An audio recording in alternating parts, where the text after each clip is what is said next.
LCM का मतलब होता है लीस्ट कॉमन मल्टीपल। इसकी डिटेल में 1 ज़ा 3 और 3 3 ज़ा 9। ये वाले जो हमारे नंबर्स आ रहे हैं हम लोग के दोनों टेबल्स के से छोटा होगा वो 18 ही है। अब 18 से बड़े नंबर्स तो होंगे। अस्सलाम वालेकुम दोस्तों, आज मैं आपको एलसीएम और एचसीएफ के दरमियान डिफरेंस बताने वाली हूँ।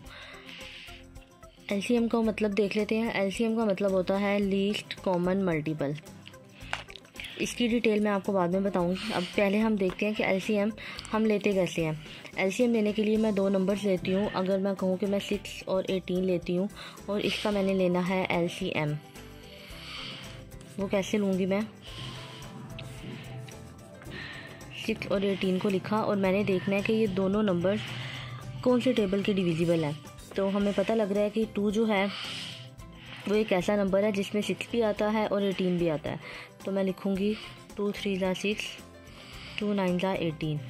अब ये दोनों नंबर जो हैं वो किसके डिविजिबल हैं? 3 के। 3 1 ज़ा 3 और 3 3 ज़ा 9। अब यहाँ पर तो 1 आ गया है, तो इस 1 को हम ऐसे ही लिख लेंगे, 3 1 ज़ा 3 कर देंगे। अब ये वाले जो हमारे नंबर्स आ रहे हैं हमने ये देखना है कि इनका मल्टीपल क्या है।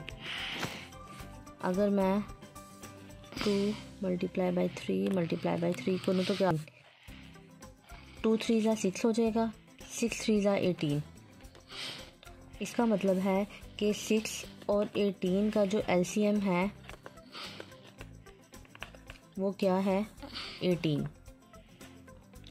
अब लीस्ट कॉमन मल्टीपल का मतलब क्या होता है कि अगर हम 6 और 18 का टेबल लिखें, पूरा टेबल लिखें, तो 18 एक ऐसा नंबर है जो कि दोनों टेबल्स के अंदर कॉमन है। 18 6 के टेबल में भी आएगा और 18 के टेबल में भी आ रहा है। और लीस्ट का मतलब है कि 18 से छोटा नंबर कोई नहीं होगा।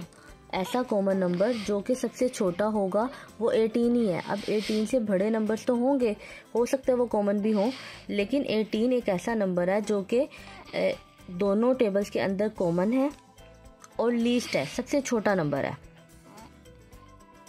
अब हम एचसीएफ के बारे में बात करते हैं।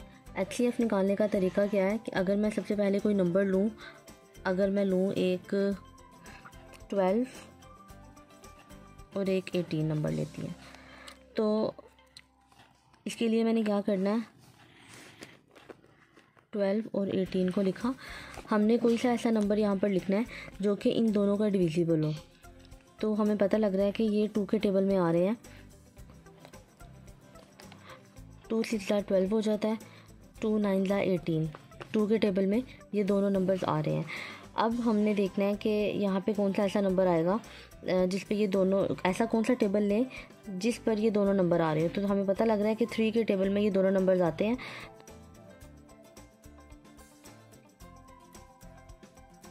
और 3 × 3 = 9। ठीक है।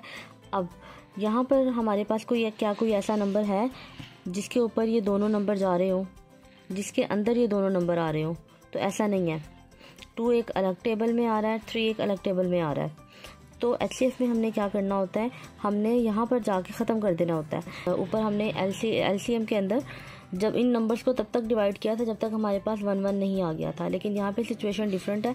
आपने यहाँ पर उस टाइम छोड़ देना लाके जबकि दोनों नंबर अलग अलग टेबल पे जा रहे होंगे। तो अब हमारे पास क्या बचा? 2 × 3 = ये तो हमें पता ही है, 2 × 3 = 6 आ गया। तो इसका मतलब है कि 12 और 18 का जो एचसीएफ है वो 6 है। अब हम देखते हैं कि एचसीएफ का मतलब क्या होता है। एचसीएफ का मतलब होता है हाईएस्ट कॉमन फैक्टर। ये असल में क्या होता है, अगर हम देखें तो 12 के भी बहुत सारे फैक्टर्स हैं। जैसे कि 12 के फैक्टर्स क्या हैं? 1 2 3 4 6 12। ये सब 12 के फैक्टर्स हैं। और 18 के फैक्टर्स क्या हैं? 1 2 3 6 9 और 18 खुद भी है।